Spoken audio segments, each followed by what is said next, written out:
If you weren't in school, if you weren't in college, what would you be doing? Besides, you know, something exotic. Most people, if they're not in school, they'd be working. They'd have a full-time job, 9 to 5. And so what we recommend is that you think about school as your job. It is your job. Honestly, for the next 4 or 5 years you're here, it is your job. And so if you think about taking a block of time, 9 to 5, if 9 isn't your time, it could be 10 to 6, but you take that block of time and you block it off, and that's when you're working. So you're either going to class, and if you're not in class, instead of going back to your room or your car and taking a nap, use that time. Use that time in the library, use that time with errands. And I've also heard people say, well, you know, I only have an hour, I can't really get anything done. Oh yes, you can get something done in that hour. You can, even if it's just a chapter or a half a chapter, or writing flashcards, if that's a good way for you to study, you can actually get a lot done by doing, by using all your time. And if you use that 9 to 5 time, or again, 10 to 6, you'll find that by the weekends you don't have hours of work to do. You'll still have work to do, but it won't be the whole weekends. You'll have time to schedule in other things as well. Again, avoid creating impossible situations, waiting to the last minute and saying, oh my goodness, I've got 16 chapters to read and it's 3,000 pages, right?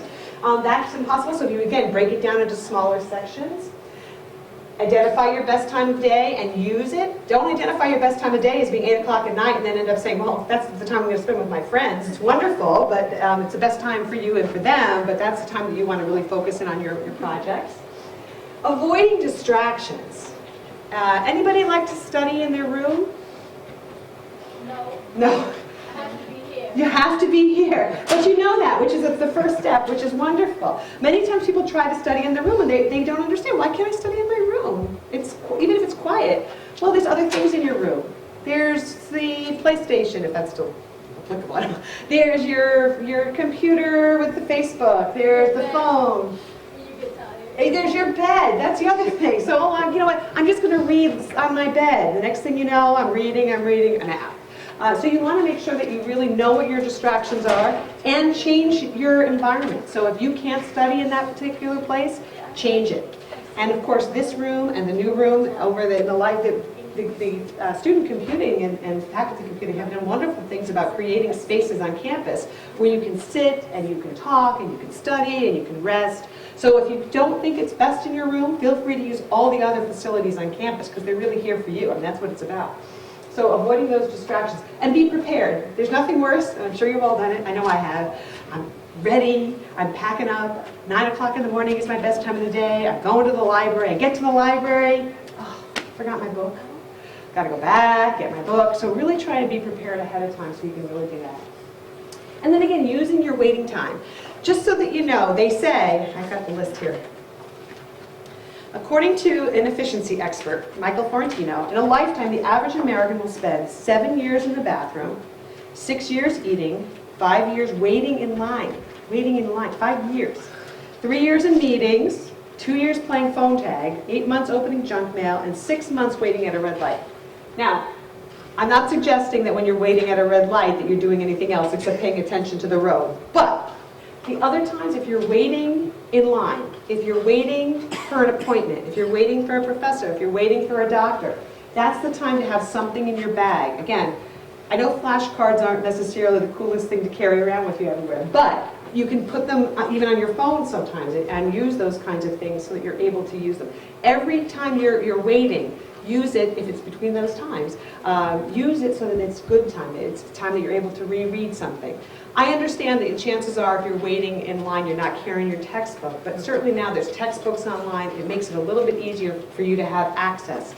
And wait time, you're going to spend a lot of times waiting, so it's a really good thing to have something with you. What's getting in people's ways? Again, this is something that you're going to want to assess for yourself honestly. Is it the distractions in your room? And are you able to find alternatives for those distractions?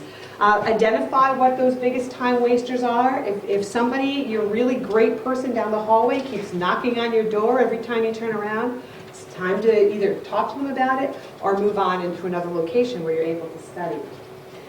If you're feeling overwhelmed, and many times we hear from students that they feel overwhelmed, that there's just so much going on and they're not able to get everything done, really take time to assess that. What's causing you to feel overwhelmed? And what can you do to change those feelings? And if you feel as though it's really overwhelming, it's time to also think about the same thing with stress.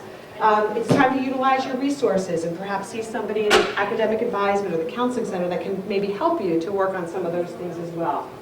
And as I said yesterday, stress management is a different workshop, but you should know what causes you stress. And stress can be very detrimental to your ability to study, to your concentration, and also to your health. You know, if you allow stress to really get to you, if you have no stress reliever, if you don't know what to do when you're feeling stressed, it's something that really can impact you in the long run. So stress is something that you should really think about. When you guys are stressed, what do you usually do to de-stress? Healthy thing that you do. Sleep. Sleep, okay. Sleep is good. I listen to music. Listen to music. Some people like to exercise. Some people like to just sort of hang out and veg.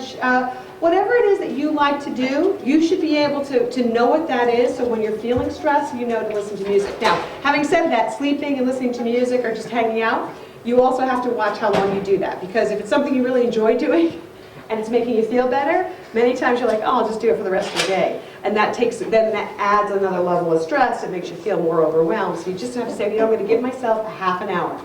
And at the end of that half an hour of listening to music or taking a nap, I'm going to get up and I'm going to focus on what I need to do. The last one I talk about here is procrastination.